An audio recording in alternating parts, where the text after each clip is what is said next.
전 세계에 계신 아투TV 시청자 여러분, 그리고 전국에 계신 애국 국민 시청자 여러분, 반갑습니다. 오늘 오전 뉴스 브리핑 시작하겠습니다.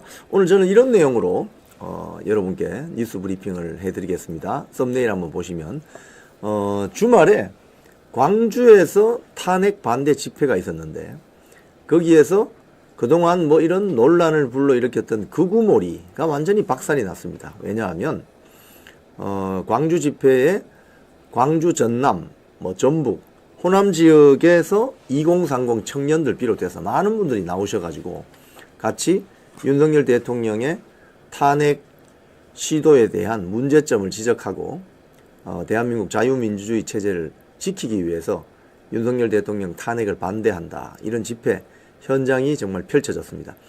그리고 오늘 중앙일보에 보니까 이 탄핵 지금 반대 집회를 주도하고 있는 두 단체가 있죠. 광화문 집회를 그동안 쭉 몇 년째 진행하고 있는 대한민국 살리기 범국민운동본부 대국본, 그리고 이번에 세이브 코리아 집회를 주도하고 있는 그쪽. 그래서 그쪽에 대해서 기성 언론에서는 처음으로 상당히 심층적으로 어떤 사람들이 움직이고 어떤 조직 목표를 가지고 있는지 이런 것들이 상세하게 보도가 됐어요. 그래서 참 어떻게 보면 그동안 기성 언론들이 이 광화문 집회를 주도하는 세력을 마치 극우몰이로 종교의 정치화 이런 식으로 아주 비판적으로만 보도를 했는데, 오늘 중앙일보 보도를 보면 상당히 이례적으로 거의 최초인 것 같습니다, 이런 보도는. 그래서 그런 내용을 중심으로 소개를 좀 드리겠습니다. 그리고 지금 구속되어 있는 노상원 정보사령관이 그 접견원 장제원 박사를 통해서 부정선거 관련해서 그 중국인 외국인 간첩단 사건에 대해서도 또 이야기를 털어놨다고 하거든요. 그런 내용을 좀 중심으로 뉴스 브리핑 해드리겠습니다. 첫 소식은 조선일보 보도입니다. 광주에 모인 반탄 3만 명. 여기도 이런 목소리 있다, 알리려 나왔다. 이걸 지금 보시면은 밑에 기자를 4명이나 투입해서 소위 말해서 륵보식으로 집회 현장에 나오신 분들의 인터뷰를 따고 아주 구체적으로 취재를 한 보도입니다. 여기 저도 한번 쭉 오늘 아침부터 읽어보니까 여기 이런 게 있어요. 나는 고흥 사람입니다 라고 쓴 플래카드를 든 김동열 씨, 60세 김동열 씨. 여기 내용 보세요. 호남은 사실 탄핵 반대 목소리를 내기가 굉장히 어려운 지역이지만 나 같은 사람도 있다는 사실을 보여주고 싶어서 전남 고흥에서 첫 차를 타고 올라왔다. 우리나라의 정상화에 조금이나마 보탬이 되고 싶다. 또 그 밑에 조희정 씨 43살, 전남 강진군에서 초등학생 자녀와 함께 참가했다. 우리 아이들이 앞으로도 자유민주주의 대한민국에서 살 수 있기를 바라는 마음뿐이다. 호남에서도 윤석열 대통령을 지지하는 사람이 늘고 있다. 이 여론조사는 지금 확인되고 있는 겁니다. 또 거기 보면 2030 세대도 눈에 띄었는데, 광주 남구 봉선동에서 왔다는 직장인 김명현 씨 26살이네요. 회사에서는 모두가 대통령을 비난하고 욕해서 목소리를 낼 수 없었다. 직장에서 쌓인 울분을 토하려고 나왔다. 굉장히 인터뷰 내용이 좀 리얼합니다. 또 김 씨는 호남에도 상식인이 있다는 사실을 보여주고 싶다. 또 28살 전혜림 씨는 광주에 사시는 분인데, 계엄 선포 때는 놀랐지만 그 이후 민주당이 해온 행태를 깨닫게 되었다. 이제는 분노해야 할 때라고 생각해서 집회에 나왔다. 또 대학생 20살 문모 씨, 광주에 살고 있습니다. 창피하게 살지 말아야겠다는 생각에 거리로 나섰다. 대한민국의 자유민주주의를 사랑하는 사람으로서 내 고향 광주를 바꿔야 하겠다고 생각했다. 또 전남 순천에서 왔다는 고등학생 18세 윤성호 군은 민주당이 탄핵을 남발해서 정부 발목을 잡고 있는데도 호남은 여전히 민주당을 지지하고 있다. 답답해서 집회에 나왔다. 대전 서울에서 열리는 집회에도 참가할 생각이다. 또 그 바로 밑에 보면 일부 청년은 연단에 올라 마이크도 잡았는데, 정민석이라는 청년은 이렇게 이야기했습니다. 그동안 광주가 민주당의 표밭을 자처했는데 도대체 바뀐 게 뭐냐? 천안, 충청도 천안, 경상남도 김해에도 있는 코스트코 하나도 없는 것이 자랑인가? 광주에는 죽어가는 상권, 청년 인구 유출, 차일피일 미뤄지는 지하철 공사로 인한 교통난밖에 없다. 상당히 제가 이 기사를 보면서 사실 이번에 광주 그 집회에 전국에서 많은 분들이 갔어요. 서울에서 내려가는 KTX 표가 다 동일하고 고속버스 표도 다 동일하고 많은 분들은 또 이 뭐 1인당 교통비만 내고 가는 그 관광버스를 대절해서 광주로 서울에서도 수도권에서도 많이 갔지만 충청권 영남권에서도 많이 갔어요. 그래서 주최 측 주사는 거의 한 뭐 10만 명 가까이 모였다는 거 아닙니까? 그런데 외부에서 이렇게 들어간 사람들도 중요하지만 여기 댓글에 코스트코는 없어요. 네, 광주에 그 대규모 복합 쇼핑몰이 없습니다. 그래서 그 지난번 2년 전 대선 때 그게 이슈가 되었어요. 당시 그 이준석 위원이 그 윤석열 대통령 취임하게 되면 광주에 대규모 쇼핑몰을 만들겠다고 했더니 그런 기사가 났거든요. 근데 그때 참 놀라웠던 것은 그 기사 댓글에 광주에 사는 고등학생이라고 하면서 서울에서는 복합 쇼핑몰 들어갈 때 입장권 내고 들어갔냐 이렇게 댓글을 달아서 그게 또 기사화가 됐습니다. 그러니까 지금 여기 이 조선일보에 인터뷰한 분들의 이야기를 가만히 들어보면 이겁니다. 사실 호남 지역에서 민주당 지지율은 굉장히 높지 않습니까? 거의 뭐 7, 80% 정도 굉장히 높게 나오죠. 반면에 부산 경남 같은 경우에 민주당 지지율이 거의 한 35%는 나옵니다. 기본적으로 대통령 선거 하면은 부산 경남 지역에서 좌파 정당의 후보가 거의 35%, 문재인 때는 한 38%까지 득표를 했어요. 근데 호남 지역은 그렇지 않죠.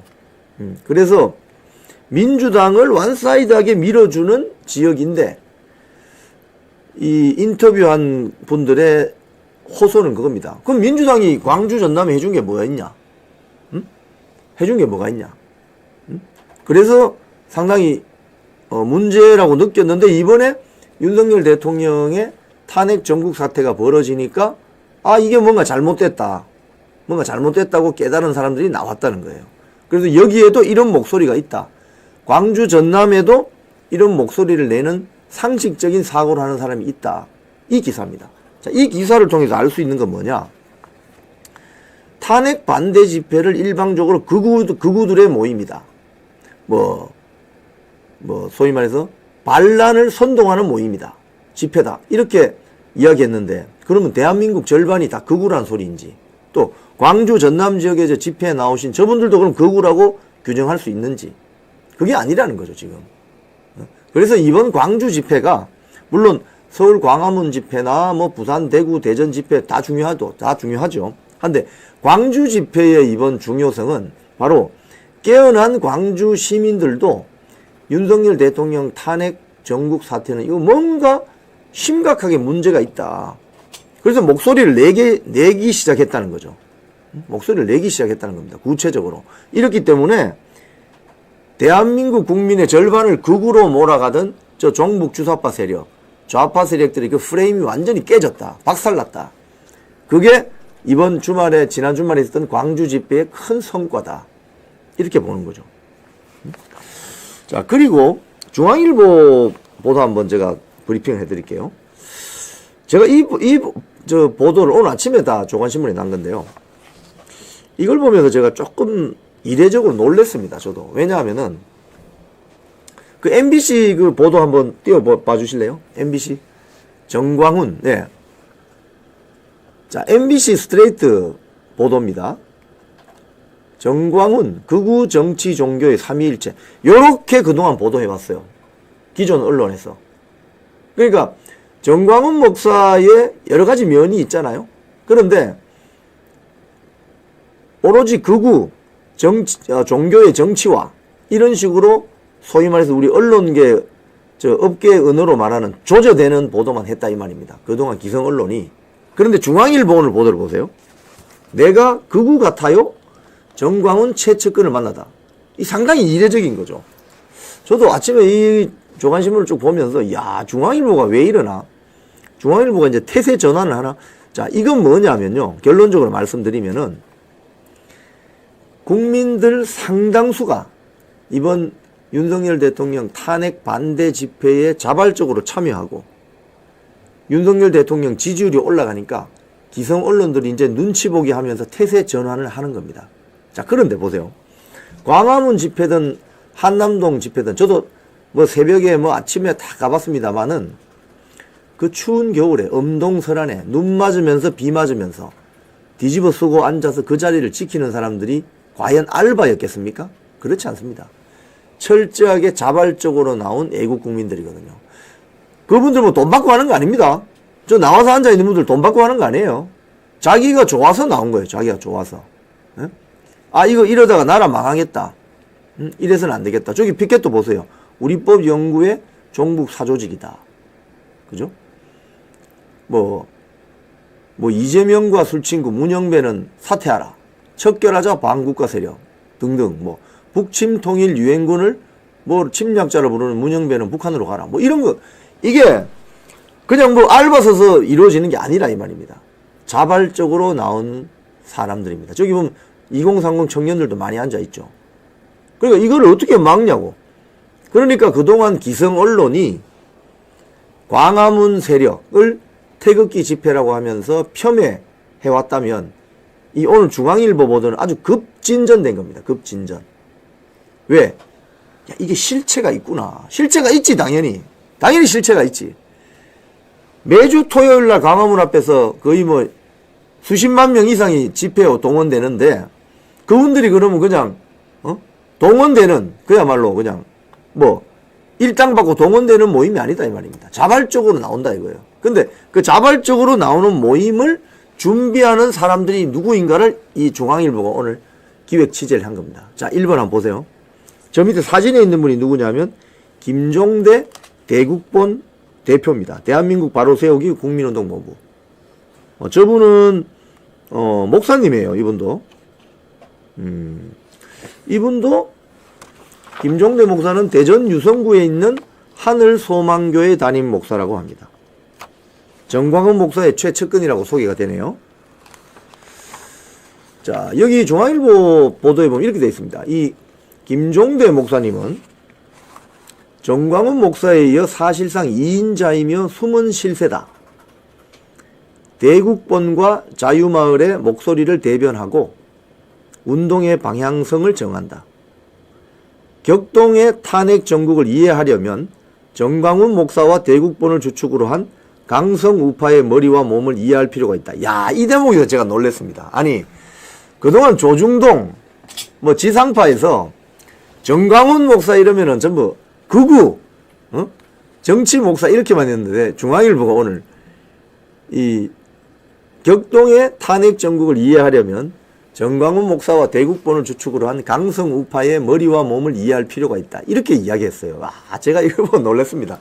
그러니까 극우라고 하지 않고 강성 우파, 우파 신념에 철저한 강성 우파와 머리와 몸을 이해할 필요가 있다. 이야, 제가 그래서 중앙일보가 오늘 태세 전환을 확실하게 하는구나.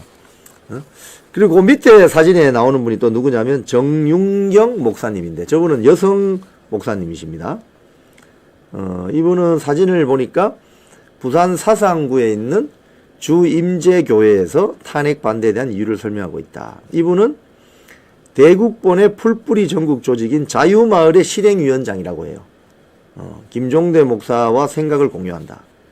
아, 이런 분들이 있고, 뒤 밑에 그 그래픽을 보면은, 저도 사실 이게 궁금했어요. 대국본이 언제부터 저렇게 활동을 했을까? 이 대국본이 대한민국 바로 세우기 국민운동 본부란 단체인데, 처음에 출발은 1990년대 정광훈 목사를 중심으로 성경 공부하던 청교도 영성훈련한 사람들, 그 위쪽에 있습니다. 사람들이 여기 있죠. 2002년 6월에 그때 무슨 일이 있었습니까? 주한미군 장갑차 그 압사 사고가 있었죠. 주한미군 여중생 압사 사건. 이후에 주사파에 대항하고자 만든 조직이다. 이승만 대통령을 건국 대통령으로 평가하고 이를 바탕으로 한 역사인식을 확산하고자 한다. 그래서 2003년에 이제 시작을 해서 2007년에 대국본 주최 집회가 시작됐다고 해요. 그때가 언제냐면 박근혜 대통령 탄핵 사태 때 아닙니까?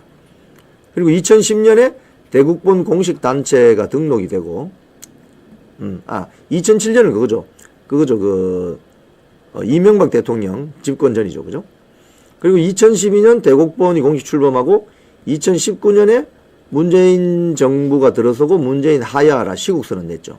이때 이제 조국 사태가 나면서 10월 3일 개천절, 10월 9일 한글의 날에서 광화문이 폭발했죠. 완전히. 그때부터 이게 터져나가기 시작한 겁니다. 그리고 2022년에 김종대 목사님을 대표로 위촉해서 자유마을이 출범하고 지금 현재 윤석열 대통령 탄핵 반대 집회를 주도하고 있다. 자, 그런데 이분이 이제 인터뷰한 내용을 쭉 보면은 이런 게 있습니다. 주사파 같은 반국가 세력이 우리 우파에게 프레임을 씌웠다. 뭐라고 씌우죠? 극우라고 씌우죠. 극우. 네? 할 일 없는 노인들이 나와서 쓸데없이 시위한다는 이런 식. 그러다가 윤 대통령 계엄으로 나라가 뒤집어졌다. 뭔가 잘못됐다고 느낀 사람들이 직접 아스팔트로 나와서 진실을 본 것이다. 특히 2030 세대가 붙었는데 젊은 사람들이 나와서 보니까 어르신들의 활동이 정말 순수하고 따뜻하다는 걸 뒤늦게 알게 됐다는 거죠. 그래서 추워 죽겠는데 뭘 바라고 매주 나오겠나. 오직 애국심이다. 그걸 2030이 보고 폭발력이 생겼다. 이게 제가 1월 달에 한남동 집회 가서 느낀 점입니다. 1월 달에 2030 세대가 막 본격적으로 나오기 시작했는데 거기 나온 2030 세대가 연설하는 걸 제가 많이 들어봤는데요. 그때 그 2030 청년들이 뭐라고 했냐면 정말 어머니 아버지 감사합니다 이렇게 이야기 하더라고요. 그게 왜 감사하냐. 몰랐다는 거예요. 그동안 나라가 이렇게 됐는지 몰랐는데 이번에 보니까 바로 이재명 민주당 세력들, 종북주사파 세력들, 특히 4050 세대들이 2030 세대들의 미래를 저당 잡혀서 무슨 보조금 정책, 무슨 쿠폰 정책, 무슨 나라사랑 상품권 이런 식으로 2030 세대들에게 어깨에 엄청난 빚을 떠넘기면서 지들은 룰루랄라 집권하려는 욕심만 가지고 있는 저런 탐욕 세력들.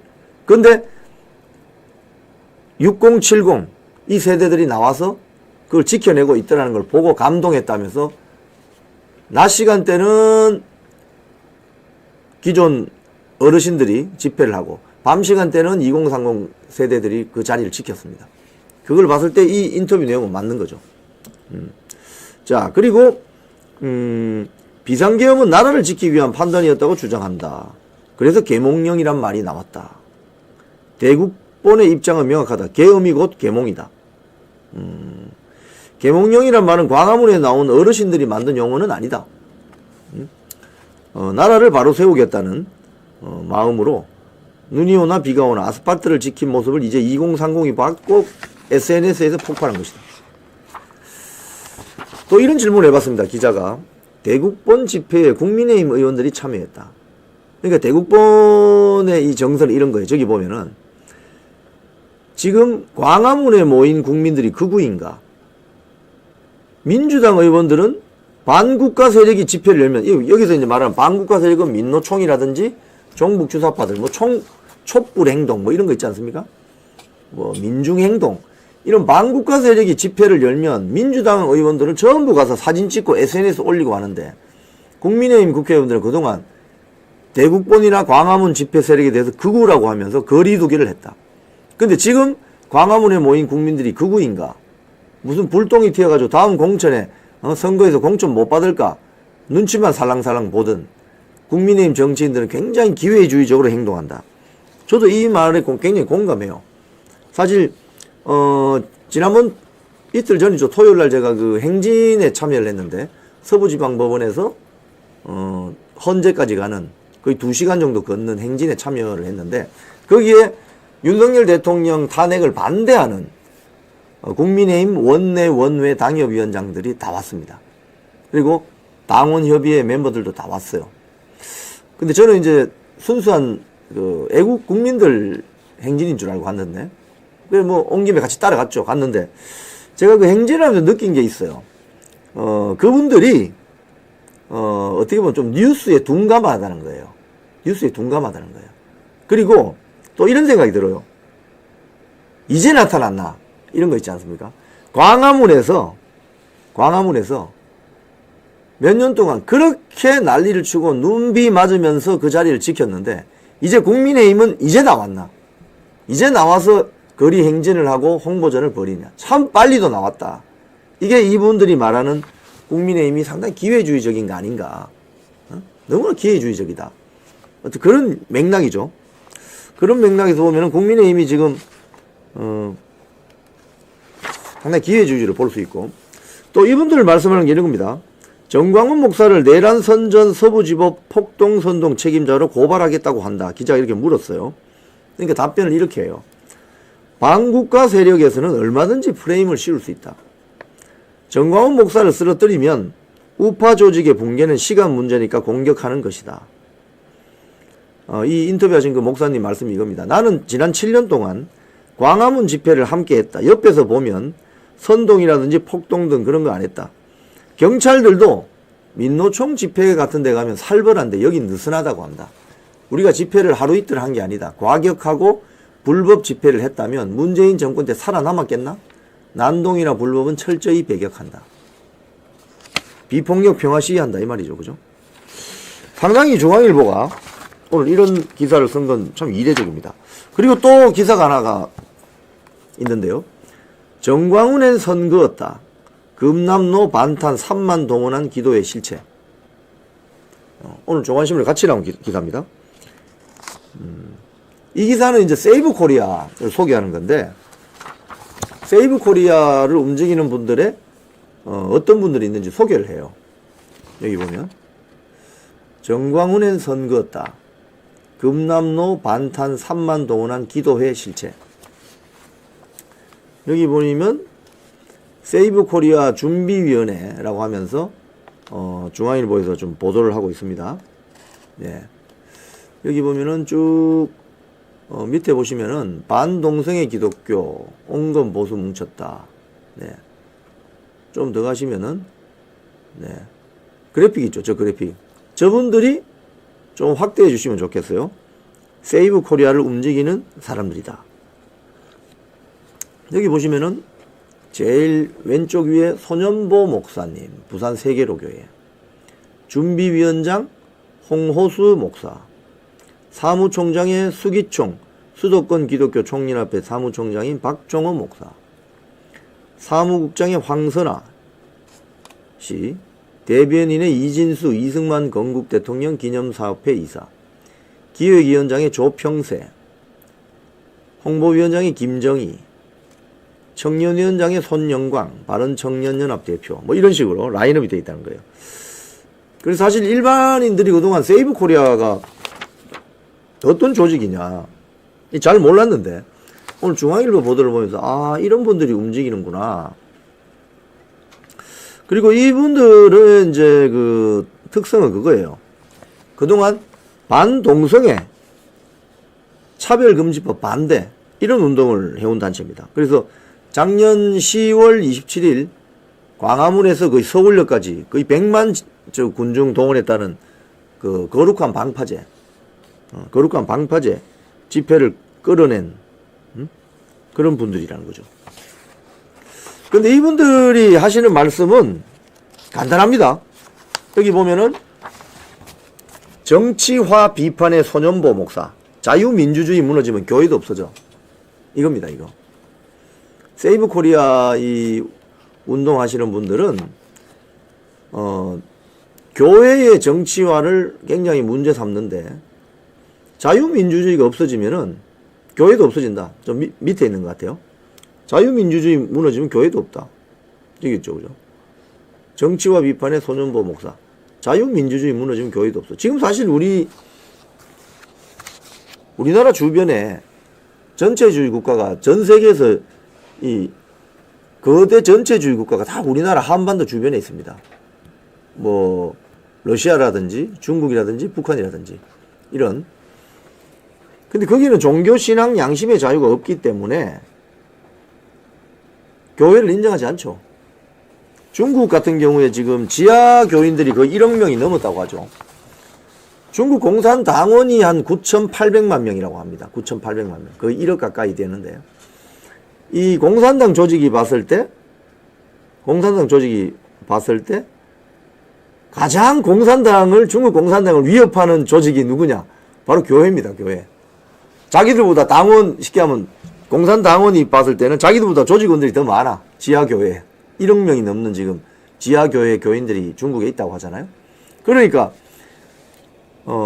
거기서는 그래서 교회 건물을 막 박살내거나 막 불질러 버리거나 이런 일들이 있다고 하죠. 최근에 특히. 그런데, 이분들이 이 세이브 코리아 움직이시는 분들 이야기가 그거예요. 종교의 정치화를 지나치게 비판하는데, 대한민국의 말 자유민주주의 체제가 이 절단 나면은 교회도 없다는 거예요. 교회도. 예배도 마음대로 못 드린다는 거예요. 저 손현보 목사님 같은 경우는 문재인 정권 시기에 교회에서 코로나 때문에 예배 드리지 말라고 했더니 그 추운 겨울에 교인들 전부 바깥으로 나오라고 해서 그 밖에 의자 놔두고 전부 이 두꺼운 패딩 뒤집어 쓰고 예배 드렸던 대표적인 교회 목사님입니다. 손현보 목사님. 그러니까 예배의 자유를, 그러니까 그런 이야기를 했죠. 뭐 일부 의사 선생님들도 그 이야기 하시던데, 아니 코로나 시기에 그럼 지하철 안 탔나? 서울 지하철 1호선 터져 나가는데 2호선 코로나 시기에 지하철 안 탄다 이거예요. 근데 왜 예배를 못 드리게 했냐 이러면서 손현보 목사님 같은 경우에 교인들을 다 밖으로 불러내서 그 추운 겨울에 밖에 의자 놔두고 예배를 드렸던 그런 분이라는 거죠. 그래서 그런 분들이 지금 세이브 코리아를 이끌고 있다. 그래서 상당히 이해가 되는. 자, 그리고 이제 중앙일보 보도는 이제 이게 있습니다. 승부처는 3.1절이다. 승부처는 3.1절이다. 뭐 이거 뭐 정광훈 목사님과 손현보 목사님을 뭐 이렇게 경쟁 상대로 좀 표현을 하고 있지만, 실제로는 3.1절 날 광화문의 대국본 그리고 세이브 코리아가 힘을 합쳐가지고 서울에서 폭발할 것이다. 그래서 3.1절 날 애국 국민들이 서울로 모두 총집결해서 터져나갈 것이다. 이런 이야기를 오늘 중앙일보에 실었습니다. 저는 오늘 중앙일보를 보면서 우리 저 댓글에 서울대 현장 속보 대진역 장살됨, 지금 오늘 서울대에서 그게 있습니다, 여러분. 시국선언이 있어요. 근데 트루스 포럼 등이 중심이 된 시국본, 윤석열 대통령 탄핵 반대 시국선언이 있는데, 거기 대진연이라고 종북 주사파 세력이죠. 이 친구들이 와서 막으려고 하는데, 아마도 우리 애국 국민들이, 제가 이 방송 시작하기 직전에 보니까 애국 국민들이 왕창 몰려갔어요. 트루스 포럼 등 그 서울대 시국선언한 거 막지 말라고 왕창 갔어요. 그래서 지금 이 전체적으로 보면은 어떤 그림이 그려지냐면요, 제가 토요일 날 그 서부지방법원에서 헌재까지 행진을 하면서 중간에 가다가 민노총 집회하는 현장을 이렇게 마주치게 됐습니다. 한국은행 바로 맞은편에서, 한국은행 본점 바로 맞은편에서, 그 명동 남대문시장 좀 지나서 거기에 민노총 집회 다니면 한 1,000명 정도? 1,000명 정도? 1,000명? 안 될 것 같은데 있는데, 그 사람들은 모두 같은 모자, 같은 조끼, 같은 빨간 머리띠 이렇게 나타나요. 마스크 딱 쓰고. 이 동원된다는 거죠. 동원. 뭐 민노총 사업장에서 전임자들 있지 않겠습니까? 동원되는 거죠. 그러니까 집회 현장에 나오는 사람이 매일 같아요. 그 세력은 동원되니까. 근데 지금 윤석열 대통령 탄핵 반대 집회 현장에 나오는 애국 국민들은 자발적으로 나옵니다. 옷도 다 달라요. 조끼도 다 달라요. 뭐 머리띠도 없어요. 뭐 장갑도 다 다릅니다. 하지만 숫자가 지금 어마어마하기 때문에 그날 그 행진을 지나가는 뭐 저렇게 모여 앉아 있지 않습니까? 예? 저 지금 정강훈 목사님이 뭐 이야기하면 옆에 있는 저 까만 옷 입고 있는 저 여성분이 영어로 다 통역을 해서 아마 저게 미국으로 바로 날아갑니다. 미국의 정치인들이 보라고.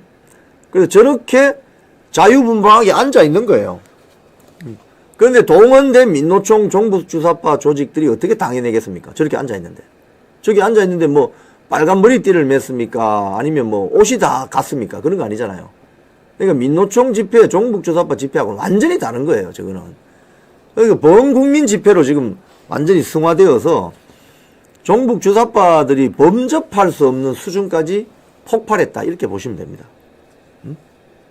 저기 이제 금남로 사진인데 어마어마하게 왔습니다. 저기 지금 사진 앵글에 안 나온 골목골목 사이에 저기 다녀오신 분들 이야기 들어보니까 골목골목 사이에 다 차가지고 뭐 집회 현장 저 안쪽으로 들어가기가 힘들었다고 하더라고요. 네. 요거는 이제 중간에 경찰 버스가 막고 있고 오른쪽은 왼쪽이 탄핵 반대 집회입니다. 저 파란 천막 있죠? 파란 천막. 저기가 본부석이거든요. 왼쪽이 탄핵 반대, 오른쪽은 탄핵 찬성인데 딱 봐도 왼쪽이 많죠. 숫자가 딱 봐도 왼쪽이 많습니다. 탄핵 반대 쪽이 한 5만 명 이상, 최소 5만 명 이상, 탄핵 찬성은 한 10,000명 정도, 이렇게 보고 있습니다. 자, 지금 중앙일보 오늘 이야기 좀 했는데 한겨레신문 이야기 좀 할게요. 먼저 연합뉴스 보도를 한번 보겠습니다. 대통령 단전 지시 사실 없어. 재탕 3탕 의혹 중단하라. 이런 연합뉴스 기사가 있습니다. 무슨 소리냐면요. 12월 3일 날 그 비상계엄이 내려졌을 때 계엄군이 국회에 들어간 계엄군이 지하 1층에 가서 국회 건물 지하 1층에 가서 전기를 끊으려고 했다는 거예요. 근데 이 단전이 된 것은 국회에서 계엄 해제 표결이 끝나고 나서 단전하려고 갔다는 거예요. 그래서 시간적으로 안 맞죠. 왜냐하면 국회 표결을 막으려고 했다면은 그 표결하기 전에 단전을 했어야 되죠. 네. 아, 댓글 한번 올려주셨네. 정광훈 목사님 통역과는 옆에 있는 그분 며느리입니다. 네, 그러시군요. 네. 자, 지금 서울대에 오늘 시국서는 상당히 많이 오신 모양이네요. 언론사 취재도 많이 오고. 자, 어쨌든 이 단전을, 그러니까 전기를 끊으려고 했다는 건데 이걸 가지고 민주당이 또 나와서 난리를 지금 또 프로파간다를 합니다. 그런데 이 단전했다는 건 사실 검찰 공소장에도 없는 내용이에요. 사실은 별 중요한 게 아닙니다. 왜? 이건 대통령이 지시한 게 아니고 곽종근이가 그냥 알아보라고 한 거예요. 그냥. 그런데 오늘 한겨레신문 사설을 보면 이게 전형적인 여론 조작입니다. 계엄군의 국회 단전 실행, 더욱 굳어진 계엄의 위헌성. 이거 여론 조작이에요. 지금 이제 탄핵 심판이 이제 막바지로 가고 있으니까 이 내란죄 이야기 요즘 잘 안 하잖아요. 내란죄. 계엄의 위헌성을 포커스 맞추고 있는 거죠. 지금 민주당하고 한겨레는 같이 움직이는 거예요. 지금 내란죄보다는 계엄의 위헌성. 그게 단전. 근데 단전은 윤석열 대통령 변호인단 측이 밝힌 것처럼 이건 사실 왜곡과 조작이다. 단전 논의는 국회 기능 마비를 위한 것이 아니고 707단에 부여된 통제 임무를 수행하기 위해서 나온 것이고 곽종근 전 사령관 역시 단전에 관해서 누구로부터 지시받은 건 없고 사실 없이 자신이 그냥 한 것임을 증언했다. 이 검찰 공소장에도 없는 겁니다.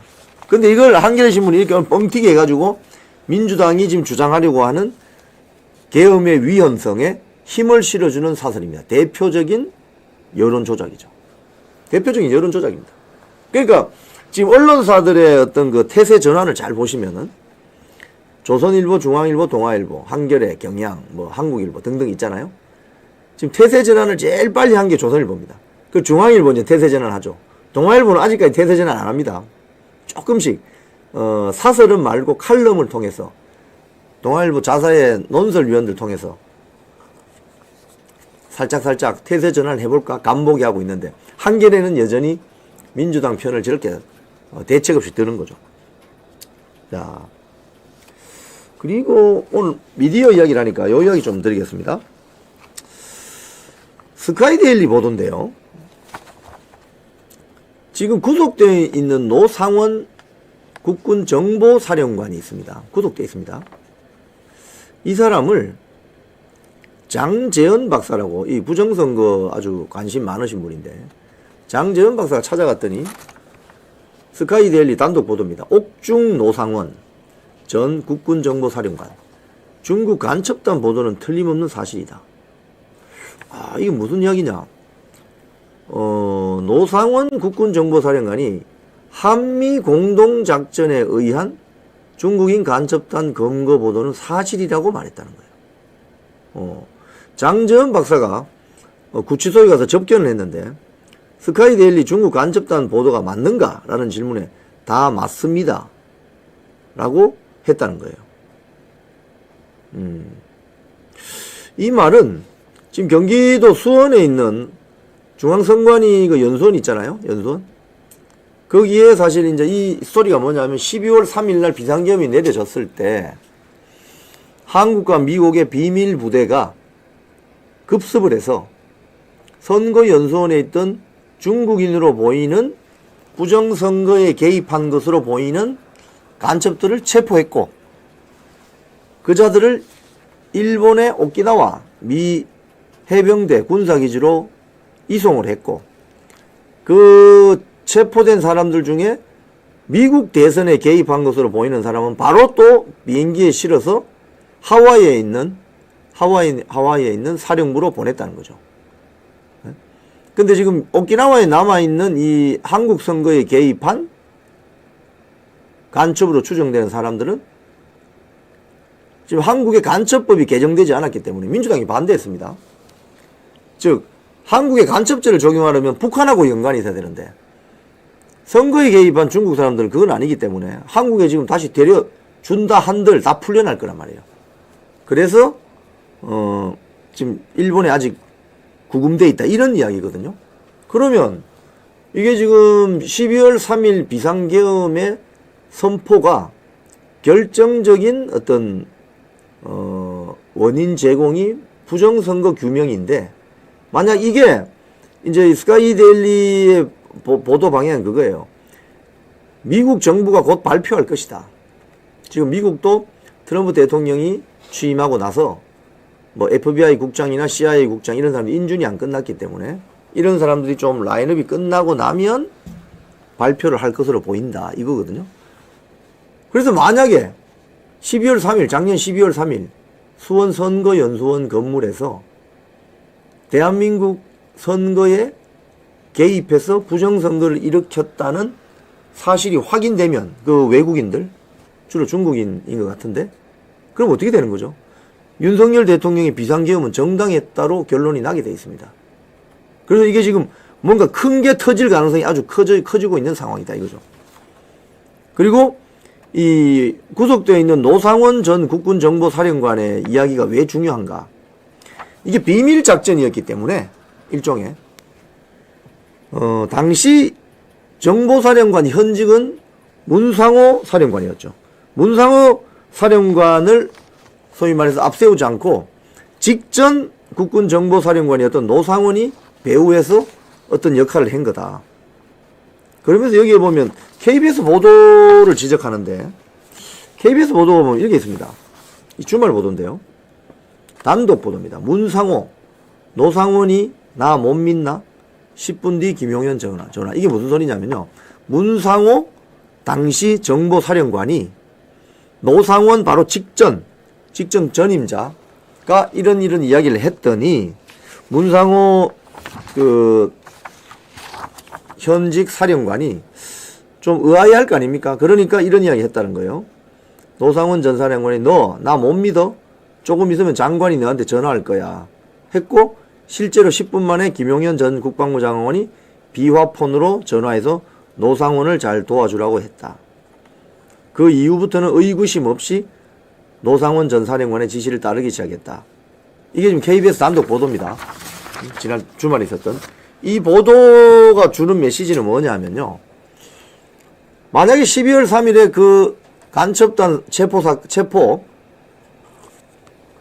검거 작전이 진짜 있었다면 그건 한미 군당국의 비밀 조직이 가담한 체포 작전이었을 가능성이 크다는 거죠. 그래서 현직 국군 정보사령관이 나서는 게 아니라 직전의 정보사령관이 어떤 식의 비밀스러운 역할을 했다. 이렇게 볼 수 있는 거죠. 그래서 뭐 스카이데일리 조정진 대표이사 발행인이 부정선거를 음모론이나 주장하는 무리에게 이러면서 직접 또 칼럼을 썼어요. 응? 칼럼을. 여기에 보면은 지금 뭐 신문윤리위원회 등등에서 뭐 아주 공개 경고를 했는데 그럼에도 불구하고 이 조정진 대표는 뭐라고 하느냐면 뭐 이런 말이 있습니다. 스카이데일리가 보도한 부정선거에 관여하던 중국인 간첩 다수 체포 후 일본 내 미군기지 압송이란 제하의 기사는 부끄럽게도 대한민국이 중국과 짬짬이로 자행해온 부정선거 국제범죄 현장이 들통난 사건을 다룬 대특종이다. 그동안 취재원도 늘어났고 미국 당국이 3년여 전부터 현장을 주시해왔다. 현장은 수원에 있는 선거연수원이라는 겁니다. 그리고 거기다가 요원을 잠입시켜서 충분한 근거도 마련했음을 확인했다. 추가 취재에 도움을 준 취재원 중에는 전 국군 기무사령부에서 평생 근무한 분도 있다.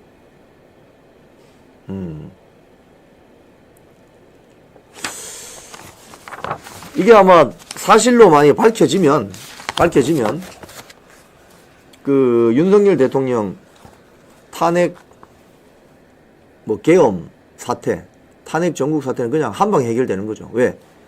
바로 이 대한민국 선거에 개입했던 부정선거 국제 카르텔 조직이 드러나는 거잖아요. 이 사실이 확인되면.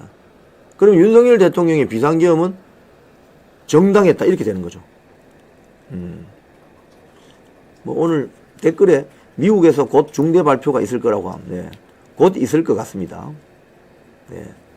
서울대로 가는 중입니다. 뭐 지금 서울대 시국선을 하니까 뭐 시간적 여유가 계신 분들은 한번 가서 지켜봐 주시기 바랍니다. 뭐 대진련이라는 뭐 대진련, 민노총, 뭐 종북주사파 이 단체들의 그 유사성은 뭐냐면요. 소수 정예화되어 있습니다. 근데 소수 정예화되어 있는데 이 세력들이 돌격되니까 이번 이 윤석열 대통령 탄핵 반대 운동처럼 범국민적인 운동이 일어나기 전에는 조용하거나 평화시기에는 이 돌격대, 소수정예의 돌격대들이 큰 여론을 만들어냅니다.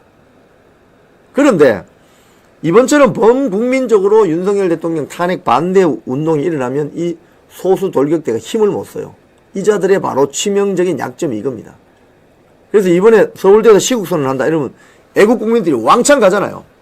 왕창 가면 그 소수 정예로 되어 있는 좌파 돌격대들이 힘을 못 써요. 대진년 그 다 모아봤자 몇 명 되겠습니까? 자, 헌재 이야기 마지막으로 좀 하죠.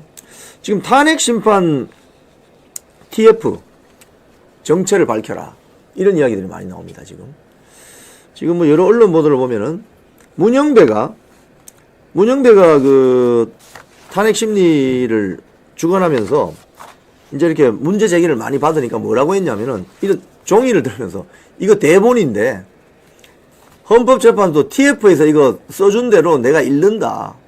뭐 이런 이야기를 해버렸어요. 그래서 사람들 그 보고 있는 윤석열 대통령 측 변호인 나라고 전부 충격받아가지고 이게 무슨 소리지?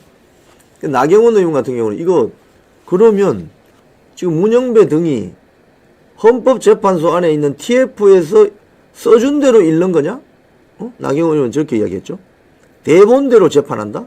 자, 나경원 의원도 판사 출신이잖아요.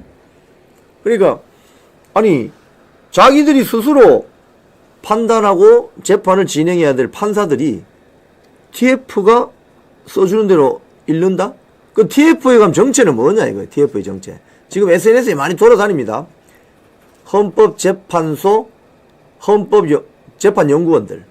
재판연구원들이 뭐 저 장면입니다. 문영배가 지금 뭐 대본 같은 걸 들고 막 이거 내가 써주는 대로 읽는 거거든요. 이렇게 하잖아요. 그래서 전부 충격받았어요. 지난주. 그래서 저게 뭐냐? 지난주 금요일 상황인데 저 TF에서 써준 대로 진행을 한다는 거예요. 근데 그동안 TF가 내린 결정 중에 윤석열 대통령 탄핵 심판 사건을 생중계하지 않는다. 일주일에 2번 재판한다. 화요일, 목요일. 그리고 어떤 날은 아침 10시에 시작해서 하루 종일 한다. 뭐 이런 거, 강행군. 이게 다 TF에서 짜준다는 거예요. 그러니까 이 TF를 구성하고 있는 사람들이 누구냐? 이 베일에 가려져 있습니다. 그런데 헌법재판관 중에 헌법재판관을 뽑는 그 모집 공고에 보면 국적 제한이 없다는 거 아니에요. 대한민국 국민이 아니어도 될 수 있다. 그래서 심지어는 광주지법에서 근무하는 사람은 화교 출신이다. 뭐 이런 지금 보도도 나오고 있습니다. 그러니까 이런 출처가 불명확한 사람들이 TF를 만들어서 그 대본을 짜고 각본을 짠 그대로 재판이 진행이 된다? 이거 믿을 수 없다. 이야기가 나오는 거죠. 예. 자, 지금 국회가 그 문영배 발언 이후에 마은혁 그 헌법재판관 후보자를 재판관으로 임명하는 의결을 했는데 여기에 대해서 이게 마은혁 꼼수다. 결국 자충수가 될 것이다. 뭐 이런 내용까지 나오고 있습니다. 자, 오늘 뉴스 브리핑 마치면서 오늘 썸네일 한번 더 보여주시면 지난 토요일에 있었던 광주 집회는 큰 의미가 있습니다. 큰 성과가 있습니다. 이른바 대한민국 국민의 절반을 극우 세력으로 이렇게 규정지었던 그 종북 주사파들, 좌파들의 극우몰이 프레임이 박살이 났다. 광주 집회의 성과는 바로 그것이다. 이렇게 볼 수 있고요. 특히 기성 언론들이 광장에 나와서 자유민주주의 대한민국을 살리고자 하는 운동을 하는 광장 목사님들을 보도하기 시작했다. 큰 변화다. 이렇게 볼 수 있고, 노상원 국군정보사령관 지금 구속됐습니다. 12월 3일, 작년 12월 3일 대한민국 선거와 미국 선거에 개입했던 중국인 간첩단을 검거했다는 보도는 사실이다. 이렇게 이야기해서 지금 굉장히 충격을 주고 있습니다. 자, 이런 내용을 오늘 뉴스 브리핑 해드렸습니다. 광고 하나 하겠습니다. 알부민입니다. 알부민. 네. 요게 새롭게 리뉴얼 된 겁니다. 알부민 2090 울트라 맥스 소개드립니다. 밑에 전화번호 있습니다. 1522-2429. 여기 전화하시면 아투TV 구독자님들께는 2박스 사시면은 1박스를 그냥 주신대요. 2+1입니다. 1522-2429로 전화하시면은 아투TV 시청자님들은 단독 특가 이벤트를 즐기실 수 있습니다. 한번 겨울철 면역력 떨어지거나 야근이나 술자리 많으신 분들은 꼭 한번 체험해 보시기 바랍니다. 자, 오늘 뉴스 브리핑 여기까지 하고 내일은 제가 개인적인 일정이 있어서 아투TV 오전 방송을 휴방합니다. 그럼 수요일 날 뵙도록 하겠습니다. 고맙습니다.